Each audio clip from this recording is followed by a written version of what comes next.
Costs of production, types of costs. Okay, in the last section of this week's material, we talked about the nature of production. But firms aren't trying to maximize output or production. They're trying to maximize profits. So we have to calculate the costs of production and compare them to revenues to see how to pick the most profitable combination of inputs to get the most profitable level of output. To understand how costs fit into that equation, we're going to draw on a lot of the material we developed earlier in the week about production. But before we go into that theory in detail, I want to go over some of the different classification systems that we use to classify various types of costs. We have to define these terms and clarify what the different types of costs are. A couple classification systems that we use separately and combined together in order to get a detailed understanding of how a firm's cost of production work. Okay, the first classification system we're going to use is to break costs into two types, explicit costs and implicit costs. Now, explicit costs are what you probably normally think of as a cost, something that involves an actual exchange of money.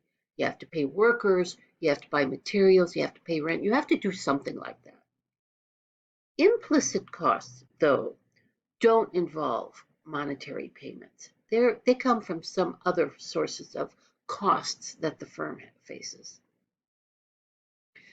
The most important type of implicit cost is opportunity cost, which we've seen before for individuals. Now we're going to talk about opportunity cost for firms. The opportunity cost for the firm is what you could get if you used your investment in producing whatever good that you're producing, if you use that investment somewhere else. For example, the time you spend in your business, you could be using as earning wages in a job. The money you spend in your business could be invested in the stock market or just in the bank, so you're foregoing interest income or something like that that you could be earning if you weren't involved in this business. That's an opportunity cost. The money you could be earning somewhere else that you're not getting because you've chosen to produce this product. The key implicit cost, and we're really going to use this heavily next week, is something called normal profits. Normal profits are the average level of profits you could have earned if you had gone into any other line of business.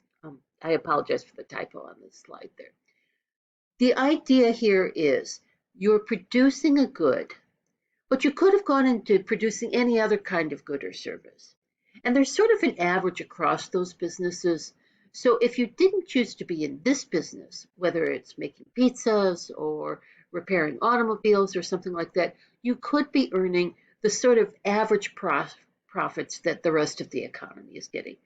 That's an opportunity cost.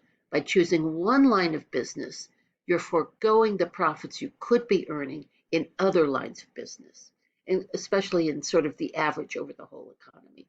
We're going to use that a lot next week. So just to give a little hint of what's going to come next week, when we talk about costs and profits, we distinguish between accounting profits, which is the revenue we earn from our business minus explicit costs. That's what will be on a firm's books, what's on their accounting statements. And economic profits, which is revenue minus those explicit costs, and also the implicit cost, those opportunity costs from foregoing other activities. Remember that implicit costs include normal profits. So if a firm is earning zero economic profits, it's actually earning normal profits. That is, it's sort of earning the average in the economy because it doesn't have any opportunity costs out there. That's something really important that we'll have to remember next week. Okay, so here's another way of breaking down our costs. Variable costs and fixed costs. We've talked about this a little bit before about variable and fixed inputs. Now we're going to talk about the costs of those inputs. Variable costs are the cost of the variable inputs. Remember that variable inputs vary with the level of output, so the costs do as well. Variable costs do as well. Variable costs increase as output increases and decrease as output decreases. And this category includes the cost of raw materials, labor, other things that vary with the level of output. Fixed costs are the cost of the fixed input. Remember that fixed inputs do not vary with the level of output in the short run, because you only have fixed inputs in the short run. So the costs of the fixed inputs do not vary with the level of output. Fixed costs could be some sort of cost of the factory. Maybe you're amortizing the cost over time. If you run a store or you have a restaurant, you have to pay rent. You pay the same rent every month no matter how many pizzas you sell. Your landlord doesn't care. So that's a fixed cost. It doesn't vary with the level of output. You may have signed a contract to advertise for your business. You have setting advertisements online or something like that. You sign a contract for that. You have to pay for it. The party that you're paying for advertising your products doesn't care how many you actually sell, in most cases. Maybe you have a contract where you vary it, but most of the time you just pay for the advertising. Notice that you have to pay fixed costs even if you don't produce anything. So if you're out sick one day and you don't open your restaurant, you still got to pay the rent. Sometimes we distinguish between fixed cost and sunk cost, where you can think of sunk cost as being sort of a special category of fixed costs. And really, this distinction comes up if you decide you're going to close your business. If you close the business, you might be able to get some of your fixed costs back. Like if you've invested in equipment, you paid for it, that investment's there no matter how much you actually produce. But if you close the business, you may be able to sell the equipment. Or you might be able to get someone to take over your lease if you close the business. Sunk costs are costs that cannot be resold or recovered. For example, that advertising contract.